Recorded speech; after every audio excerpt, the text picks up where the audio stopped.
Our children need so much support, and we need a map so that we can find our way with mindfulness, attunement, play, and self-care. Welcome, I'm Belinda Smith from Meerilinga Parenting. Today we've got Jennifer Donovan, who has a BA Arts degree from UWA and a postgraduate diploma of education from ECU. Jen has been involved in the training and education sectors for over 20 years and with the Better Beginnings team for over 10 years.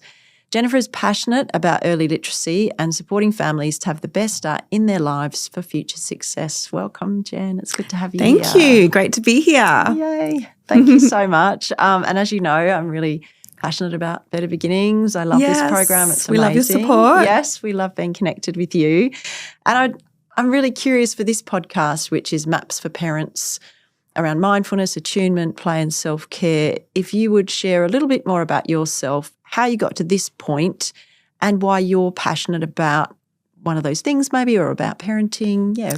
Yes, absolutely. So I'm here today, firstly, yes, as an educator and trainer, but also as a parent. I have two children and they're currently aged 13 and 14, one girl and one boy.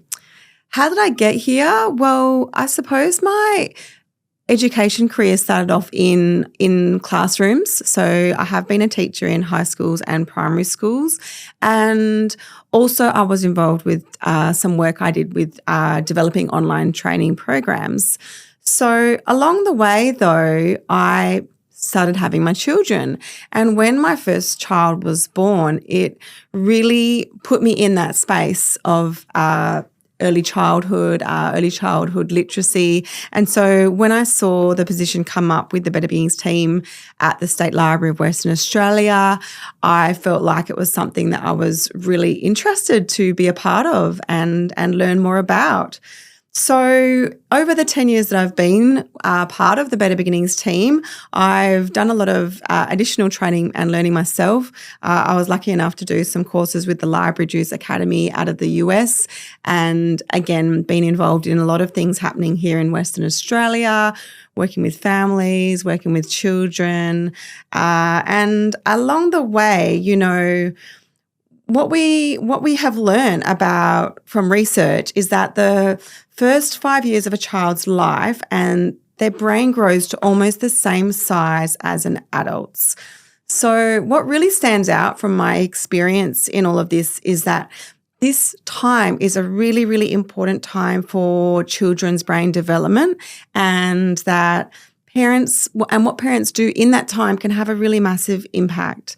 So as a parent, this has really helped me to be more mindful and intentional about what I do with my children.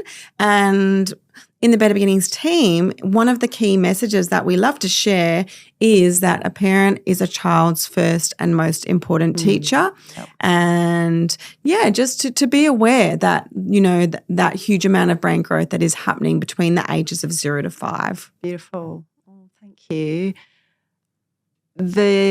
The kind of idea of this podcast is maps for parents, that we often need a map. It can be a bit challenging at times. I love the Better Beginnings sort of logo or slogan, which is talk, read. How does it go? Talk. I'm glad you mentioned that because, so read, talk, sing, write, play. Yeah, that's a pretty good start, isn't it, in terms of a map for parents. But do you have any other stories about maps or sets of ideas that you've found really helpful for you or the parents that you know and work with when parenting particularly feels overwhelming? Yeah, definitely. So it can be overwhelming, you know, having a baby or thinking about how can I give my child the best start, or what do I need to do to help them get ready for school, be ready for school. And so we really have broken it down into what we hope is a really good map or starting point with that little catchphrase, or it's the jingle you'll see at the end of our YouTube videos. Please do. Parents and grown-ups, please head along to our YouTube channel and check out those videos. So read, talk, sing, write, play. It really is that simple. And if any parents, educators, grown-ups looking after children, I'm thinking grandparents, carers, if you are interested to learn more about those items, we have broken them down in more detail on our YouTube channel. But you really can keep it that simple.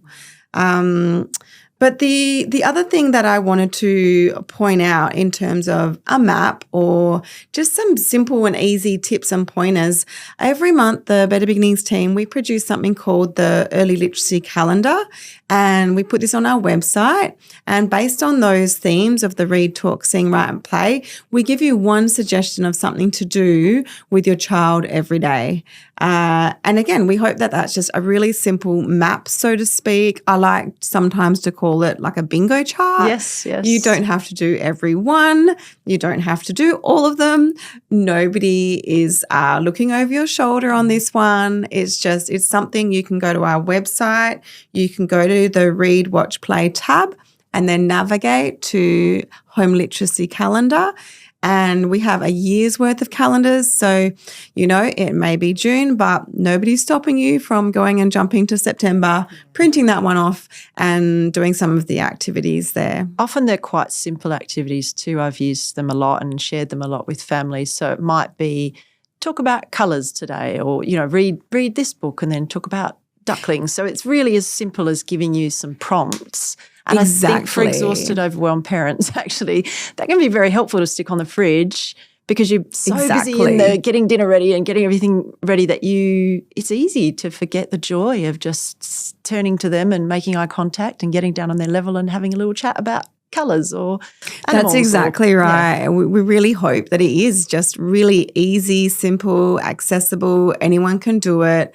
Really simple tips and pointers. So it could be while you're shopping, talk about the fruit and vegetables as you put them in your cart. Yeah.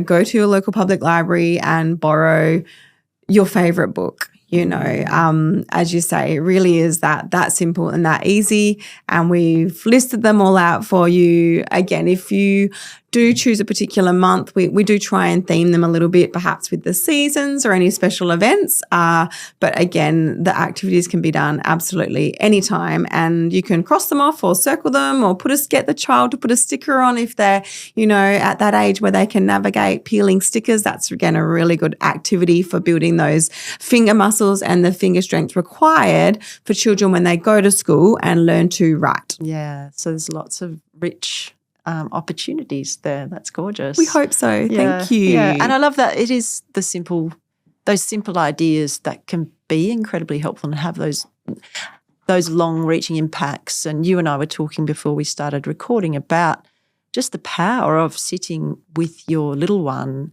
They're on your knee. You've got a book that you're both looking at together, and just reading together or talking about that book even has so many rich applications and so many ways you can experience that where they're getting connection with you. They're learning more about the world and how 100%. It works. New vocabulary. So beautiful. Yeah. It's the best thing that you can do. Yeah. Absolutely. Yeah. It's such a gift too. I mean, that's some of my favourite parenting moments has been sitting and reading stories with my boys. So and they don't always sit still, do they? That's a good thing to know too. I think parents sometimes feel that pressure of we need to read the story and we need to read it from the start to the finish, but actually just even if you just look at a page together and talk about it, that can there be great. Really is no right or wrong when it comes to engaging in early literacy activities across the board of the read, talk, sing, write, play. As you say, you may be reading a book at any point in the day. It can be challenging for sure, especially with wriggly toddlers. So a lot of families might find that before their child is getting a bit sleepy, if they're having daytime naps, or perhaps before bedtime is a really great opportunity where the children perhaps have had a nice warm bath, their body's feeling a bit more settled, hopefully they're a bit exhausted from their busy day. That could be a really great time to sit and read. But even then, if they're not sitting quietly or if they can't manage a full book, again, no right or wrong. They can read. Parents don't even need to read the book. They can just point out the pictures and have a conversation with the child. I like opening a book with a child and just saying, what's your favourite page? Why do you like it? That's if they're talking. But again, if the children aren't talking yet, parents can and grown-ups can still talk with their children. Sometimes it can feel like you're having a one-sided conversation, but again, all my training and learning tells me that, you know, those children's little brains are absolutely doing a whole lot of processing in that time. And, you know, parents and grown-ups can look at the children's faces and watch for those cues. Children will be making noises, perhaps smiling before they're actually talking, and again, they can share some really special moments with their child with a book. Gorgeous, gorgeous. So what about if parents are feeling a little bit lost with all of this and they need a kind of a true north point? What's something actionable that they can do? I mean, we have talked about some really simple, practical, actionable things parents could do, but what's something you can suggest that they could take from our chat today? So because it is so simple, we've already mentioned it, but read. Yep. This is what I have to say. To find true north, all we would love you to do with your children is read. And like we just talked about, it can be engaging with a book. It can be giving a baby a board book, letting them explore it, chew on it, letting them chew on it, talking them through the pictures. Talking them through 1 page or 2 pages, or perhaps it is sharing, you know, one thing I love to do personally, and again, a favourite memory with my children when they were younger was sharing some of my favourite books from my childhood. So the Better Beginnings team, we provide lots of ideas and suggestions for new books. On our YouTube channel, we have some book recommendations, some of our favourites, but also on the home literacy calendar I mentioned, we share new titles coming to print. But you don't need to forget about some of those incredible old classics. So I would love to share one that I have a special memory from my childhood, which I'm sure you're familiar with, Belinda, is Goodnight Moon. Yes. I just love this book. I believe it was written, don't quote me on it, I think it was first published in the 1950s. Yeah, I think it was a long while ago. 75 years, 70 plus years old. However, I shared it when my children were born. I still share it with my nieces and nephews. It's a book I love to gift to people when they have a new baby. It's a really great rhyming book, which is great for children's phonological awareness. It's a great search and find, so anyone can just look for that little mouse on every page. And I particularly love talking about things like the clocks, which look quite different to how we tell the time these days. Many people on mobile phones, for looking at phones for time, but also the phone in the pictures as well is quite different to what a phone. Yeah. And then again, from a vocabulary perspective, it's got words like mush, which is basically a breakfast cereal of some description, perhaps porridge. So some really good vocabulary in that one. Again, classic stories can be a really rich source of early literacy learning for children as well. Beautiful. I love that you shared that one. I'm curious as well. Good. And I'm thinking also parents can certainly look at the Better Beginnings website, and there's a book. Is there a book finder on there as well? Yes, I was actually going to mention that previously. I must have got distracted by something else exciting I wanted to share. So, yeah, look, in terms of resources for anything that I've talked about, please do head along to the Better Beginnings website. We do have a book finder where we upload new titles, and we also categorize them so you can search based on age. So 0 to 2, 3 to 4, 4 to 5, but also you can search based on some of those things I've mentioned. So you can look for books that have really good examples of ABCs.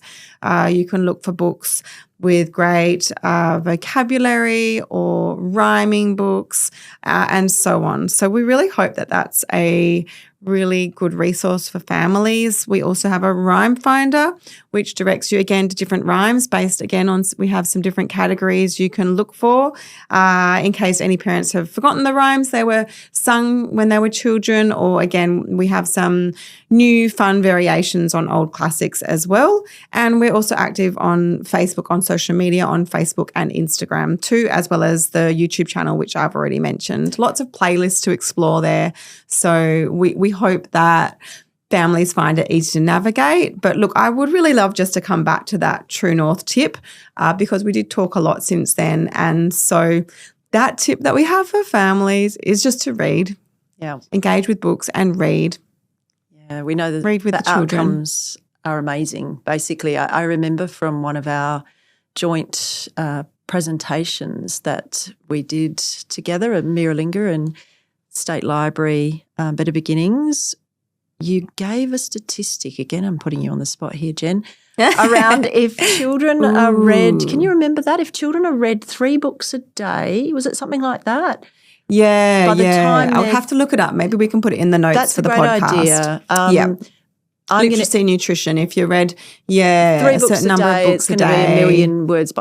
Yes, something like that. We can look that up and add it to the notes. But essentially, they're receiving so much nutrition for that brain. There's so much going on that we could unpack. But again, I'm just really want to keep it simple for families. Yes. You're doing good stuff if you're reading and engaging with books with children. Beautiful. Thank you, Jen. It's been so lovely to chat with you. My pleasure always. I really love the work that you're doing at Better Beginnings. Thanks for all your beautiful efforts for families. Thank you so much. This podcast is produced by Meerilinga, thanks to funding from Healthway. I'm Belinda Smith, Manager of Parenting Services at Meerilinga. If you'd like to know more, you can visit our website, www.meerilinga.org.au, or if you'd like to get in touch, send us an email, parenting@meerilinga.org.au, or visit us on socials.